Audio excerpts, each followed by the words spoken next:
Hello, everyone, and welcome to Food Safety Matters, the podcast for food safety professionals. I'm Stacey Atchison, publisher of Food Safety Magazine, and it's just me today, which, is how it goes for this first episode of the year. But longtime listeners know that this makes me so happy because I get to be the one to wish you all a very happy, healthy, and prosperous new year. Well, 2026 is off to another fast start. But the podcast gods were definitely smiling on us when we invited acclaimed food policy journalist Helena Bottemiller Evich to be our first guest of the year to take a look back on a year of MAHA, the Make America Healthy Again movement. Adrienne interviewed Helena last week, just after the Department of Health and Human Services and USDA announced their new dietary guidelines, which have created a lot of interest with our audience. So I know that you'll enjoy their discussion. In addition to the new dietary guidelines, they discussed the current state of food and nutrition policy under the MAHA agenda and predictions for its future. Also, microbiological versus chemical safety, infant formula, the state of FDA, and other topics. Before I hand off to the interview, I want to remind you to register for the Food Safety Summit Conference and Expo produced by Food Safety Magazine that's being held May 11th through the 15th in Rosemont, Illinois. Early bird discounts apply, as well as a very special discount for our podcast audience.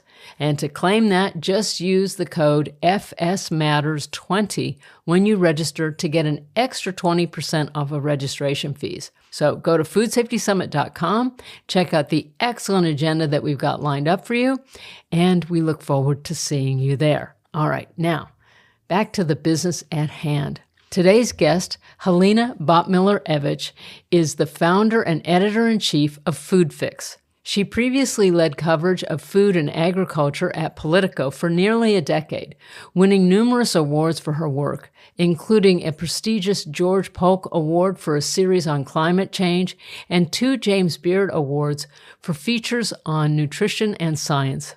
In 2022, she was a James Beard Award finalist for a deep dive on diet-related diseases and COVID-19. Helena is also a sought-after speaker and commentator on food issues, appearing on CNN, MSNBC, CBS, BBC, and NPR, among others. Her work is widely cited in the media and has also been published in the Columbia Journalism Review and on NBC News.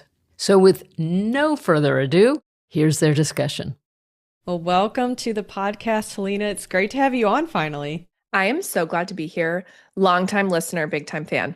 Well, thank you. We loved hearing you're a longtime listener and a fan, and we certainly are a fan of yours and have been following you for a long time. And, it's interesting because we're recording this interview on a very busy day for food journalists. As you and I know, the Department of Health and Human Services and USDA issued kind of a surprise release of the revised dietary guidelines for Americans today. And those were originally supposed to come out last summer. So even though it's been a long time coming, they got released earlier than we thought. And you've been following this week that they were going to come out, and reporting that before anybody else as well, which is pretty cool.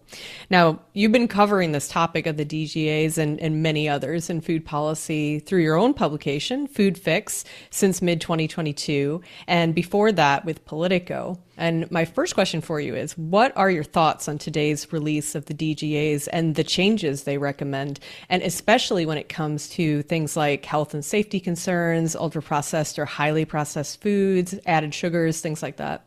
Yeah, today was really crazy. If anyone listening gets FoodFix in their inbox, they got a couple of emails from me today. There's still yet some more emails to come. So it was a crazy day. Basically, HHS and USDA actually unveiled the dietary guidelines at the White House. It was pretty high level. You actually had the White House press secretary doing the briefing in the briefing room.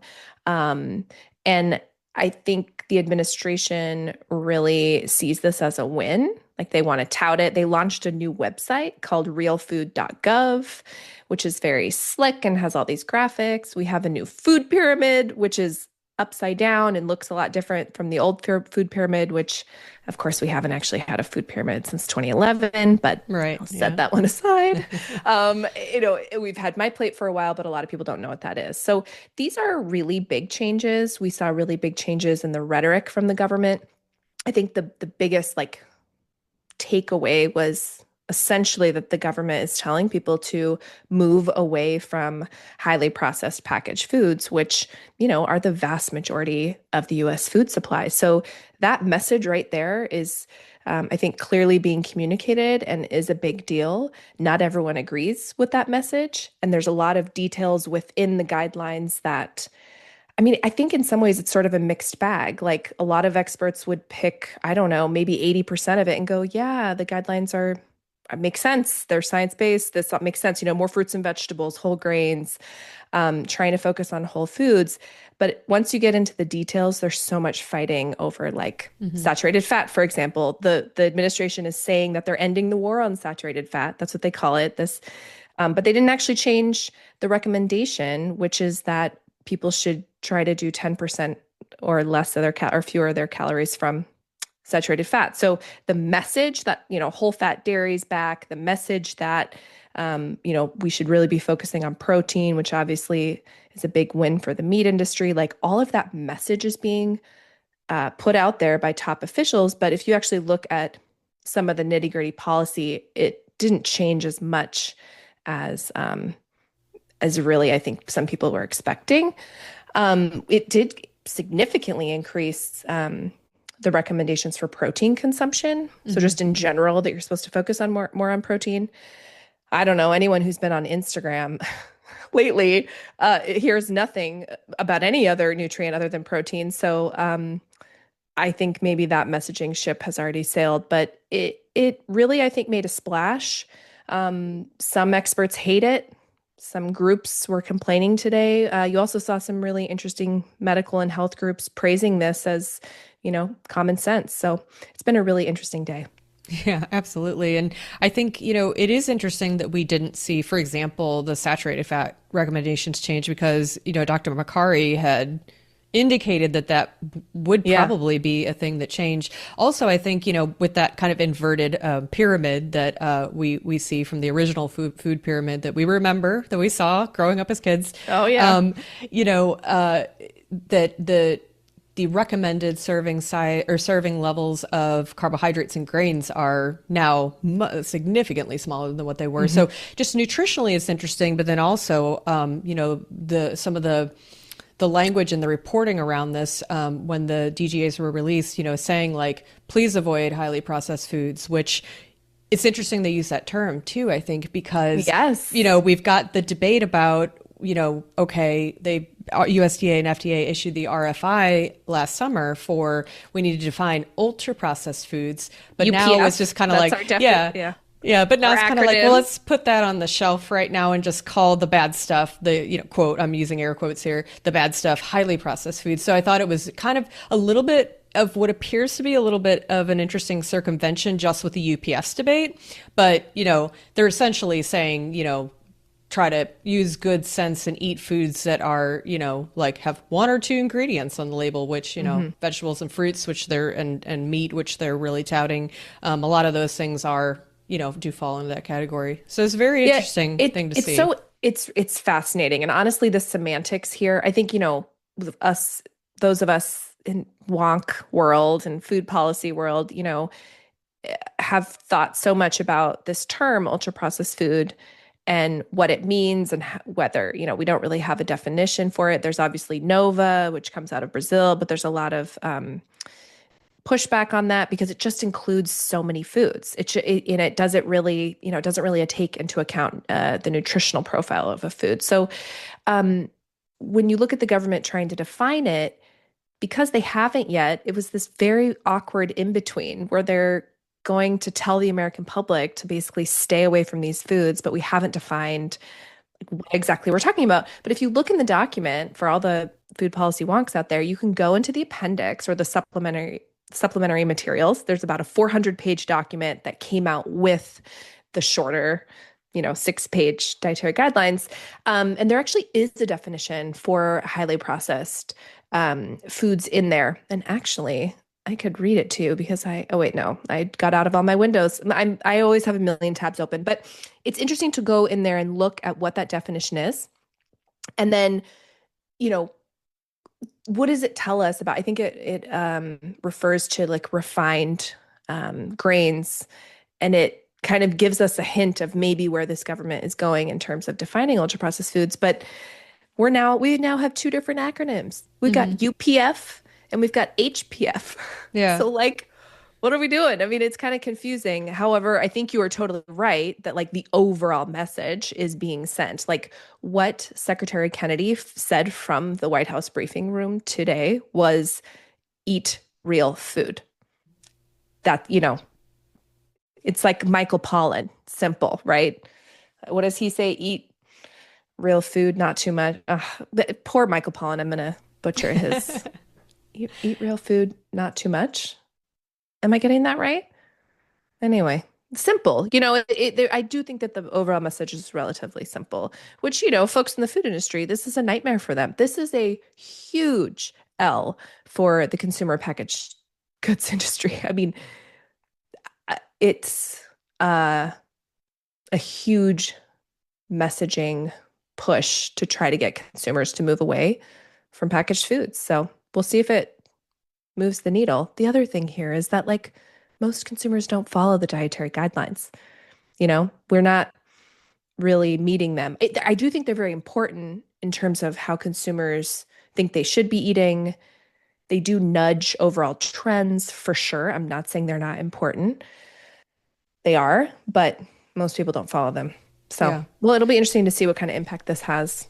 Absolutely. And, just for our listeners out there, this supplement or the appendix that Helena was referring to. So it does acknowledge in there, while there is currently no consensus definition for highly processed or ultra processed foods, it mentions the joint USDA, FDA, RFI, trying to establish. And it says for the purposes of this report, highly processed foods are defined as any food, beverage, or engineered food-like item, that's an interesting term, that's made primarily from substances extracted from food, so like refined sugars, grains, starches, or oils, and or containing industrially manufactured chemical additives. And then the next thing it says, which is interesting, you mentioned the NOVA classification, it also acknowledges that the most used definition in this domain is the NOVA classification, but then it doesn't kind of give any more after that. But yeah, so I mean, it's interesting. They establish a definition in here, kind of a very broad general definition for highly processed foods. But as far as that official USDA, FDA, ultra processed foods definition, we'll have to wait for that, I think. Yeah. So. And I mean, again, that definition you just read, the food industry hates that. It hates it. I mean, in a way, they've been telegraphing this for a long, long time, for many months, you said, since last summer. They've been saying, we're going to tell everyone to eat move away from ultra processed foods. So I think in that way, almost like the shock factor has worn off a bit for the industry. Yeah. Like they've had a long time to know this is coming. But still, when you step back, like it's a pretty big departure from where the government's been. Yeah. So. Truly interesting day. So I want to go back for a second to your previous work with Politico. Now, in April of 2022, you published a bombshell report on the structural, cultural, and political reasons for dysfunction within the food side of FDA and how the agency was basically failing Americans on food safety and nutrition.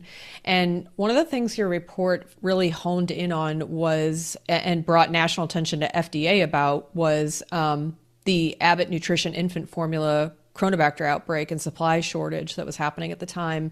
And this outbreak, as we know, ultimately led to the reorganization of the Human Foods Program. And that happened in October 2024. And that was recommended by the Reagan-Udall Foundation's independent evaluation of the agency. And that kind of takes us up to today. So after the onset of the second Trump administration, additional reorganization of the Human Foods Program, also mass layoffs of agency personnel, and the introduction of Operation Stork Speed to help reform infant formula standards, we're in the midst of another infant formula outbreak. And this time it's infant botulism associated with ByHeart formula. So I guess my question for you is, does it feel like we've kind of come full circle here? Or do you think the structural changes at FDA that we have seen over the past couple of years have made a difference in how the agency addresses food safety and foodborne illness? Yeah, it's a great question, and I will say that when news of the By Heart botulism situation came out, I like physically felt like I was back in the throes of the infant formula crisis. Like that was such an intense time. Um, I was on the phone with parents who were sobbing either because they couldn't find formula or because their child had been sickened and they thought it was the formula. I mean, it was just a horrible time.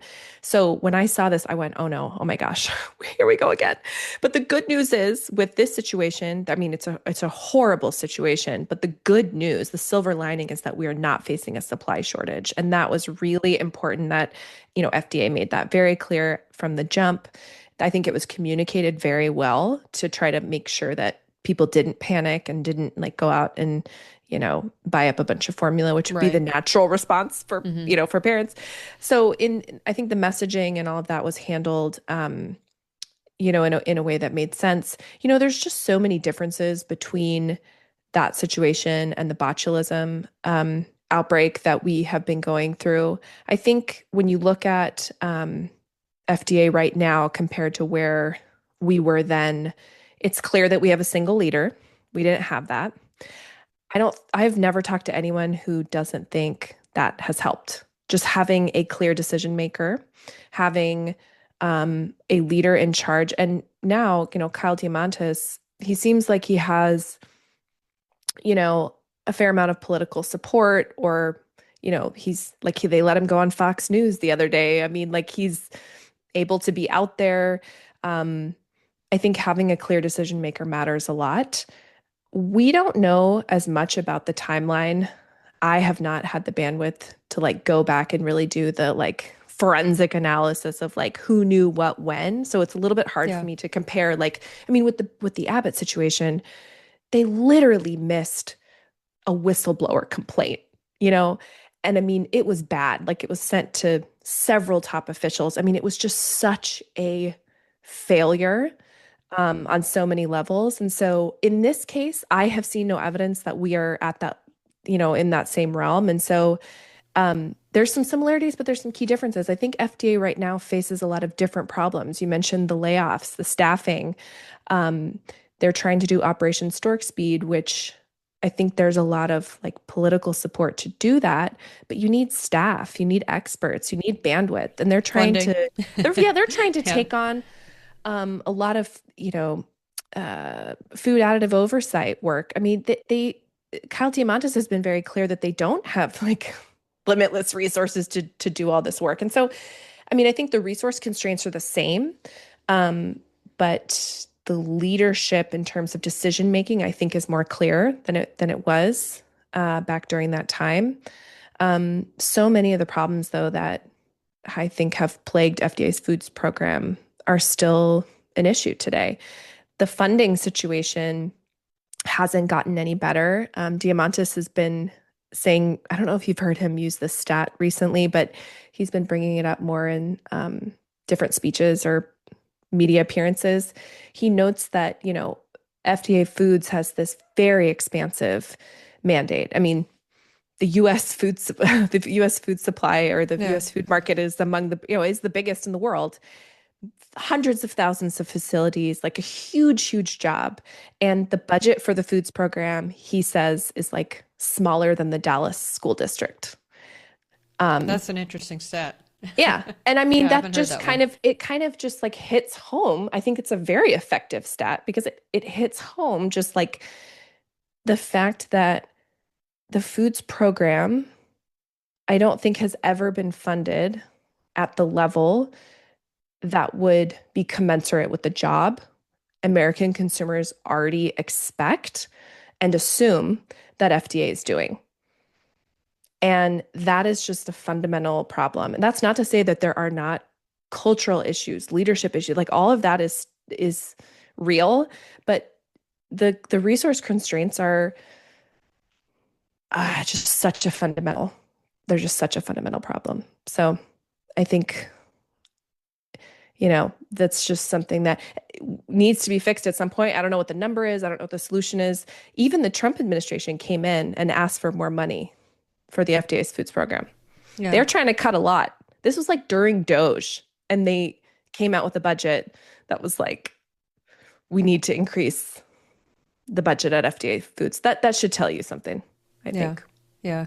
I guess I'm kind of not surprised by that, just because, from the outset, Secretary Kennedy has stated that he, wants to see certain changes in the food supply.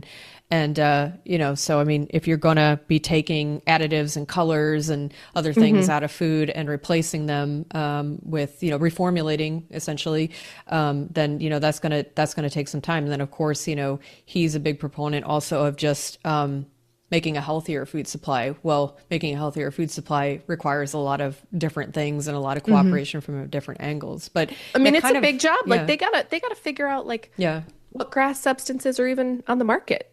They don't have a list. Right.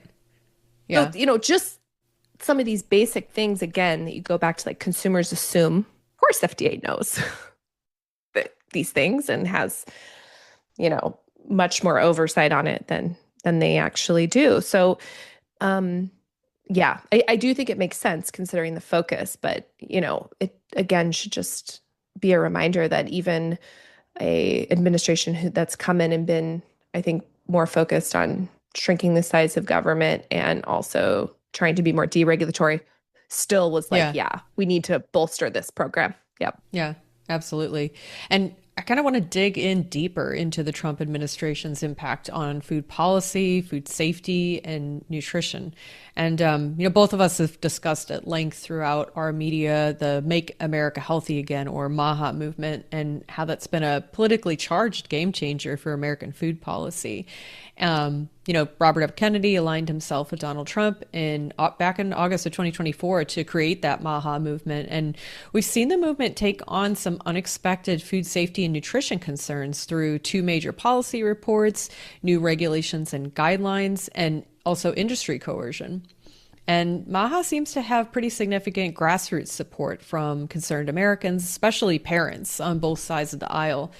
Now, you've been tracking this movement closely from a food policy perspective for some time now, and I'd love to hear your thoughts on how MAHA gained so much traction so quickly inside the Trump camp and among the American public, and also if you've seen any dissent or divide within the movement over the past year. It is one of the more fascinating, maybe the most fascinating political story that I have followed in the 15 years that I've been reporting on food policy. When Kennedy endorsed Trump on stage in August of, I guess, 2024, there were literal fireworks. Like, they had pyrotechnics, going, and the crowd just went wild. And, like, if you go back and you watch that moment on stage, I think it's actually like a very telling moment. And I've talked to people who were there who describe it as a very big moment, because it essentially allowed the Trump campaign operation to see how much energy there was for some of these ideas, for not just Kennedy himself, but the ideas of MAHA. Like, they talked about getting toxins out of the food supply. Like, and I covered the first Trump administration. There was zero mention of that. It was a very deregulatory focus. Like, this was not part of the platform at all. And what they saw was grassroots energy. They saw it as a way to get some more support with women, some independent voters, young voters. There's a sliver of the electorate who this really was an animating issue. And, it's my understanding that within the Trump orbit, they give the Kennedy alliance, the MAHA alliance, a lot of credit for the win in 2024. And so now what we're living now, which is that, Kennedy is at the top of HHS, which controls some like $2 trillion in American healthcare spending, of course, FDA and CDC and all these key agencies. we're really seeing, I think, the result of essentially the Trump campaign, like figuring out that there was grassroots energy here. And it's fascinating. It's basically given rise to this new sort of populist, very pro-regulatory strain within the right. Like it is now, the right has now granted permission to like be for things like banning ultra processed foods in school meals. Like if you look at the polling on getting synthetic food dyes out of packaged food, it's like the same on the left and the right. It's overwhelmingly popular among Democrats, Republicans, and independents. And so and I think that's new. Like we didn't have great polling on synthetic food dyes over the last, decade or two, but it really seems like the big change here is that the right, like part of the MAGA base, has been lit up on this and is now pushing for MAGA to actually implement some of this stuff. And MAHA, I should say, is like really big. It's not just food. Like I focus on the food things. So, right. That's the nutrition stuff, the food additive stuff, like grass reform. But there's also all sorts of other stuff. Raw milk legalization, that's a big thing. Fluoride, anti-fluoride, being concerned about fluoride in the food, in the water supply. There's people who don't like microwaves. There's a lot of concern about chemtrails. Don't even ask me what that is. I don't even know what that is, right? But like, there's a lot of these other issues that like feed into it. Of course, a huge part of it is concerns about vaccines. The anti-vaccine advocates are part of it. So like, it's moms, it's dads, it's like processed food concerns, it's fluoride, it's all these different things woven together. And when you look at the food stuff, what's interesting about that is it polls the best. Mm-hmm. The vaccine stuff is still very polarizing, does not poll very well overall, although they are definitely increasing in support among Republicans. But food polls so well. The MAHA food ideas poll so well. So it's just been fascinating to watch. Like the political landscape has shifted a lot in the last 18 months, 2 years. Yeah.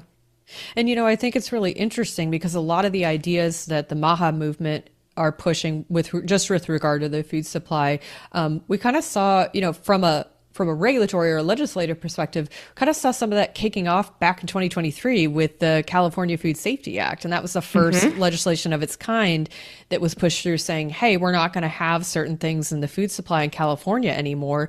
And then we've seen both blue and red states copy that legislation. And now we have kind of like this patchwork quilt of it, There's a crazy patchwork right now. Although, you bring up California. California loves to throw shade at MAHA to basically be like, we were MAHA before MAHA existed, which is like, fair. That's true, technically. But I don't know if you've seen that, like, Governor Gavin, or, oh my God, I'm blank. It's been a long day. Governor Newsom, he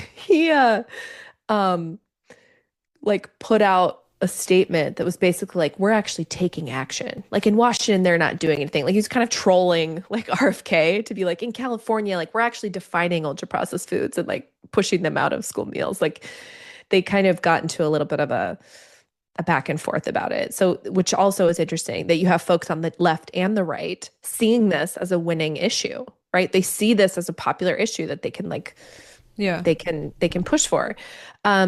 And I think a lot of the MAHA state legislation, they don't always like to be seen as lumped in with California, but there's just no question that so many of these ideas started on the left and were kind of crunchy granola,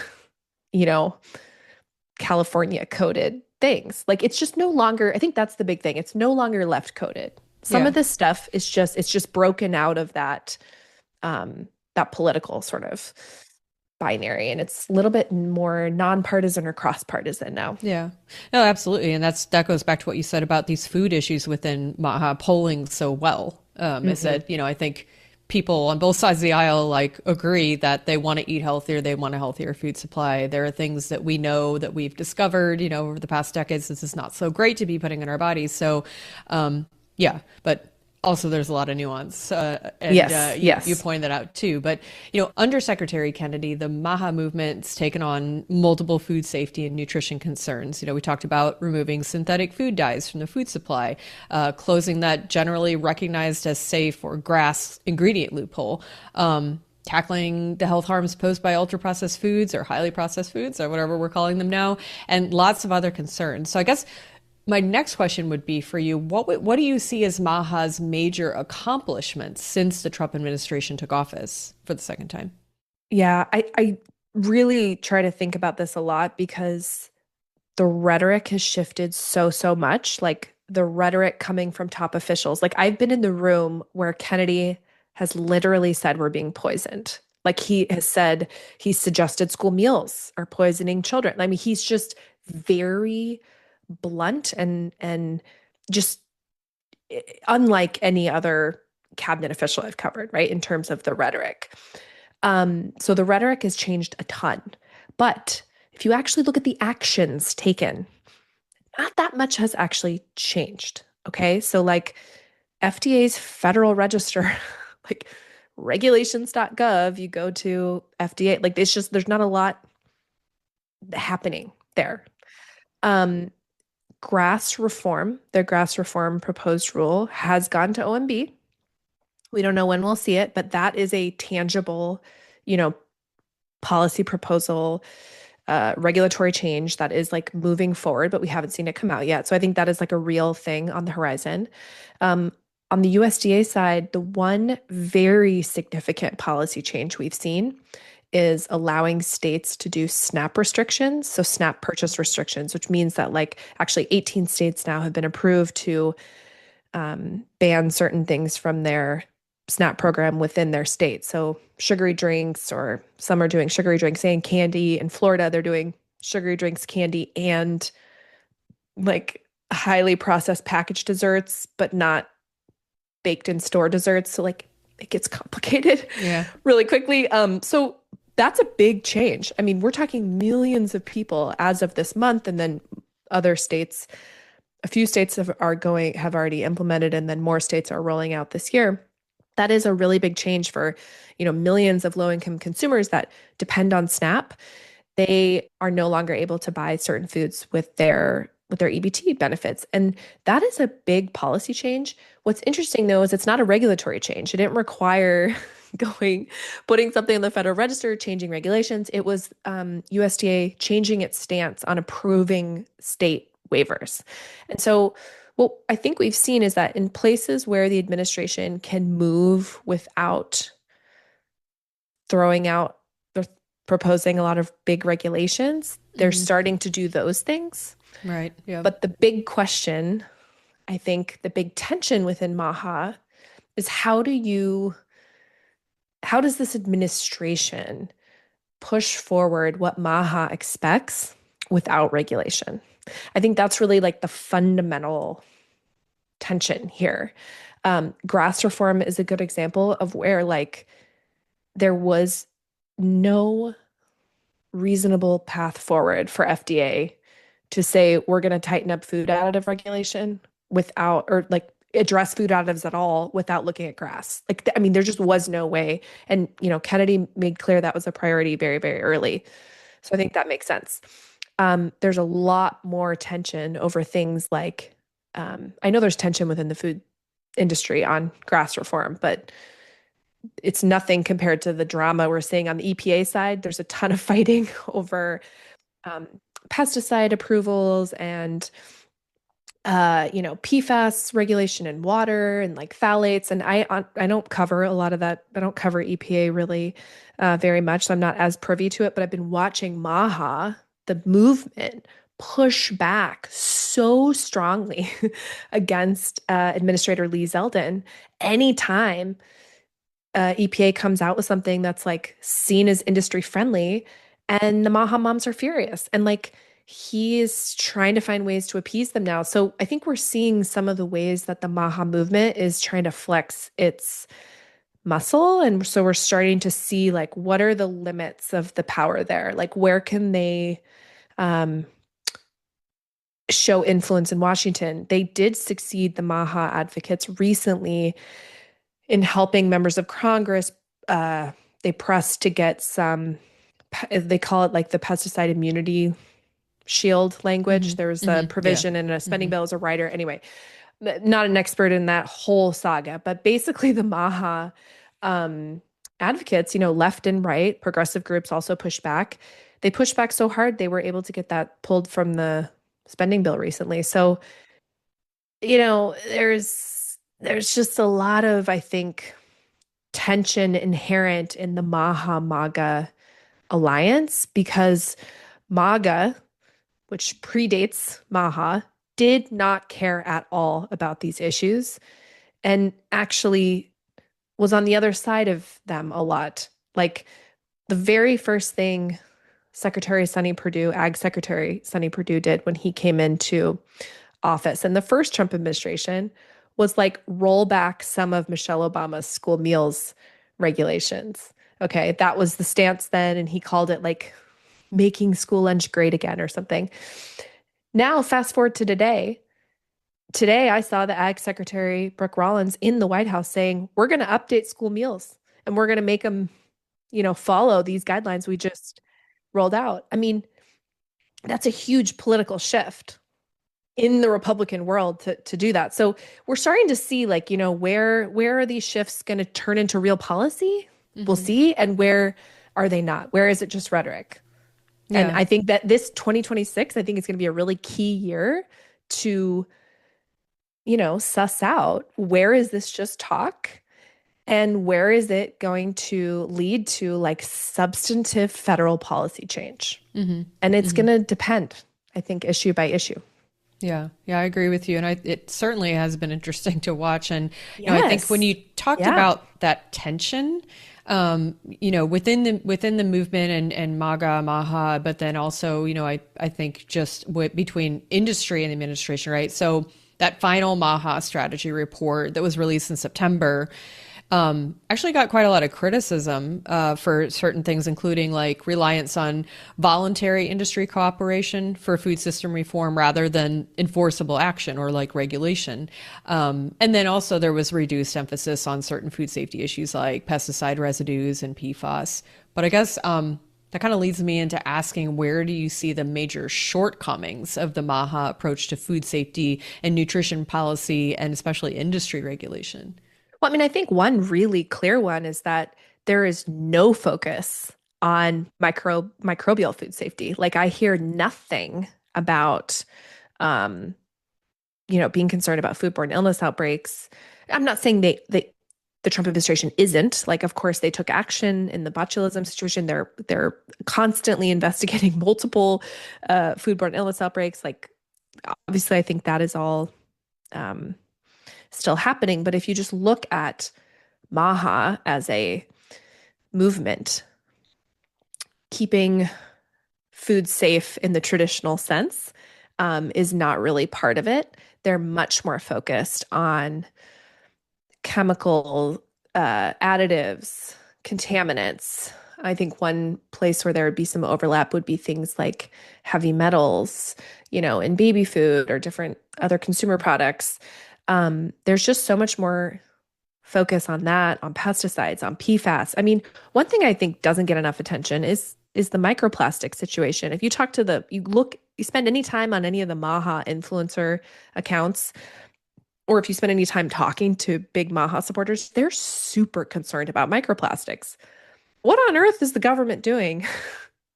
Nothing, about microplastics. So we're not even hearing that conversation. So I think there are definitely examples where there is like concern and want from the MAHA moms for action. And like, we're not seeing anything.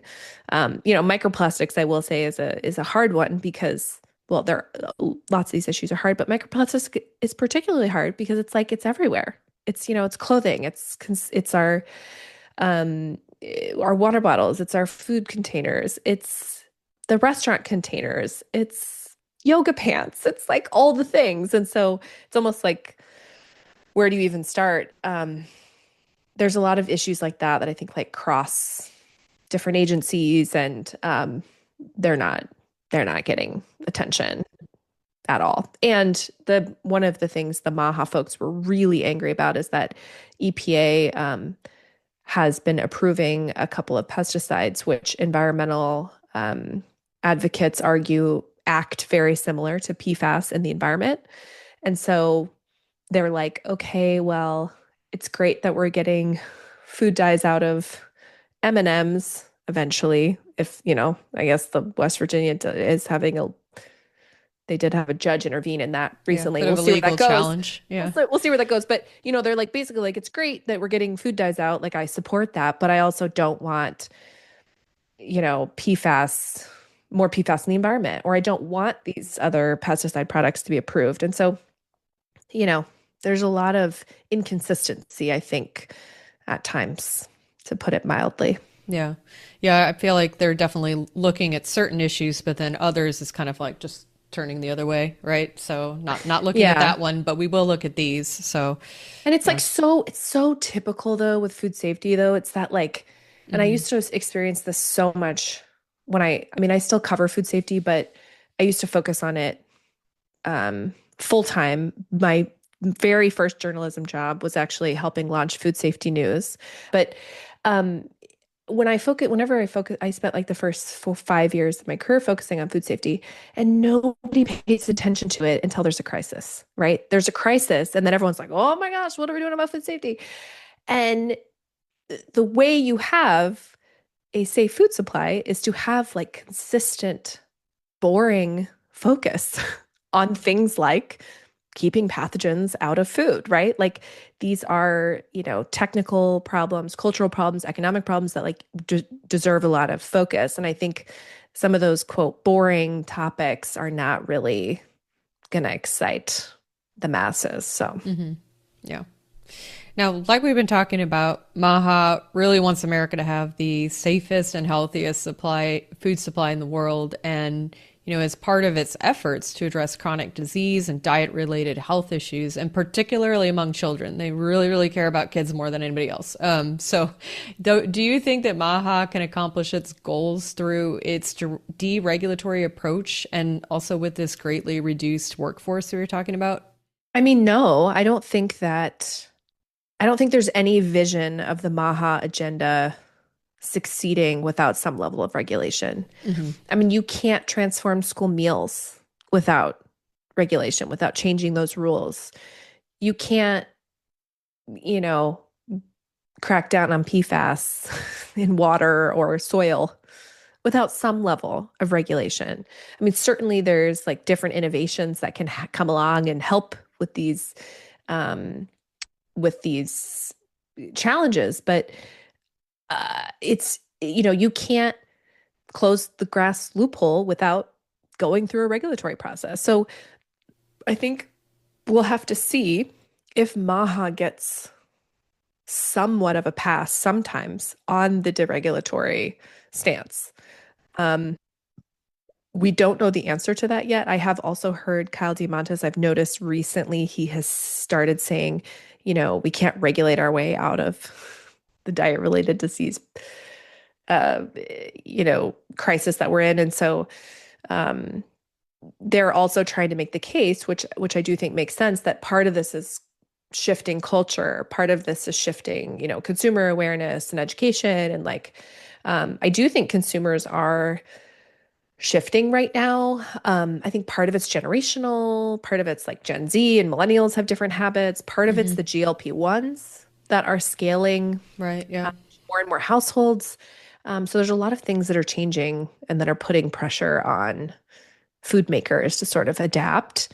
But yeah, no, I don't think there's any way for, and I just think, to be clear, that like MAHA moms, when they voted for these things, when they heard Trump say, let's get toxins out of the food supply, like that's what they were hearing, right? Is cracking down. Right. I think that's what they were hearing. And so, I think that just is a conflict that either needs to be reconciled or it will not meet their expectation. I'm going to ask you to gaze into your crystal ball for a moment and look toward the future. So I'm wondering, how do you see the MAHA movement impacting food policy and industry action and consumer sentiment toward the food industry moving forward? And, do you think MAHA is going to gain greater or lesser traction and influence over the remaining years of the Trump administration? Do you see it surviving beyond this administration? Throwing a bunch of questions at you all at once. Such a good question. Or questions.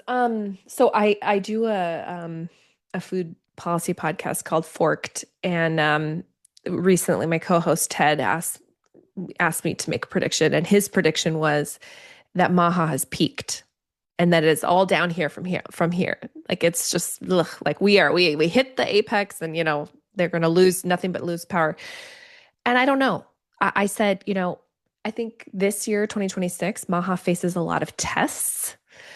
A lot of them have to do with the conflict between this desire to use the federal government to make America healthy again and the deregulatory posture that is more natural to a Republican administration, and also like many of the key players within this administration, particularly the folks like leading OMB, et cetera. So I don't know. I think there's a lot of tests for MAHA on the horizon. One thing I do wonder about is that because we've had this political shift, right? The Republicans are now increasingly saying they care about these issues. Republicans say, they want more regulation of pesticides. They want more regulation of processed foods. Like they're kind of on board with these ideas that I think, again, like would have been considered more lefty. I think it's hard to see how you put that back in the bottle. Mm-hmm. Like I think that dynamic probably lasts. I'm not sure how you undo that. And so I think the question going forward is like, how does this movement, or sort of like not narrative, but like all the vibes, the national vibes about this, how does that change the national conversation? Like, we actually hadn't seen a lot of these issues used in a presidential campaign until 2024. And when they did it, they saw that it worked. So looking ahead, it's like, well, maybe the Democrats and the Republicans will look at this and go, maybe consumers do care about this. Maybe this is something, maybe we talk about food additives and nutrition in schools, or whatever the issue is. Maybe we talk about that like we do taxes and healthcare and these other issues. Those are typical things that get discussed in a presidential election. I think other than food prices, like food policy tends to not like get in there on that list. And so I think looking forward, looking out, that's the big question I have. Like, have we seen food now hit a new level where it will become normal to see food policy issues, whatever those are, discussed in presidential elections? I think that's going to be really interesting to see. And it probably won't be under the moniker MAHA, which is obviously now a very partisan construct and term. So, but I don't know. It's such an interesting like realignment that we've seen. And I don't know where we're headed. I wouldn't have predicted this is where we would be now. So I try to not predict things so that I'm not terribly wrong. So yeah. No, and I think, it's interesting, when you mentioned earlier in the interview about that tension with, what, people who supported the ideas of MAHA and were really sold on that, they're obviously closely watching this, right? And so if the Trump administration wants to try to accomplish these things with using as little regulatory power as possible, are the hardcore MAHA supporters and the MAHA moms, like you refer to them, like, are they going to call BS on that? Like, we'll have to see. Is that going to be a tipping point at all over the next, years of the administration for the MAHA agenda? We'll see. I do think the midterms are going to be important MAHA is getting discussed a lot more in terms of the midterms, like trying to keep those voters. The Republicans want to keep them, right? Because they're very worried about how they're going to do in the midterm election. And so it's going to be really interesting. I do think we will be hearing more about MAHA voters later this year. So yeah, I think so too. Super interesting. You can follow along in Food Fix if you're not already. I'm sure a lot of your food safety expert listeners are tuning in sometimes. But yeah, it's going to be a very interesting year. So yeah. Absolutely. And I think Food Fix is an excellent way to stay updated on all the wacky things happening in food policy. There's never a dull moment. And Helena, you cover them all. So yes. We appreciate it. I always look forward to the newsletters. So thank you. Thanks for your great reporting. And thanks for being on the podcast with us. It's, I mean, we've been talking and following you over the years, but it's nice to have, your voice alongside ours here on our podcast. So thanks so much for being with us today. I'm so glad to do it anytime. Thanks again to Helena Bottemiller Evich for joining us on the podcast today. And of course, thanks to all of you for listening. Now, we love hearing from you, so please never hesitate to send us your questions or suggestions to podcast@food-safety.com or post a note on LinkedIn, X, or Facebook. We're always excited to hear your feedback. And to make sure that new and bonus episodes magically appear in your podcast player, all you have to do is click that follow or subscribe button in the player of your choice, and presto, all the episodes appear. So, and while you're there, throw some stars our way by rating the podcast, especially if you enjoyed it. It only takes a moment, and it's good for everyone. And that's it for us today. Our next regular episode will post on January 27th. In the meantime, take good care of yourselves and those around you. We'll talk to you then.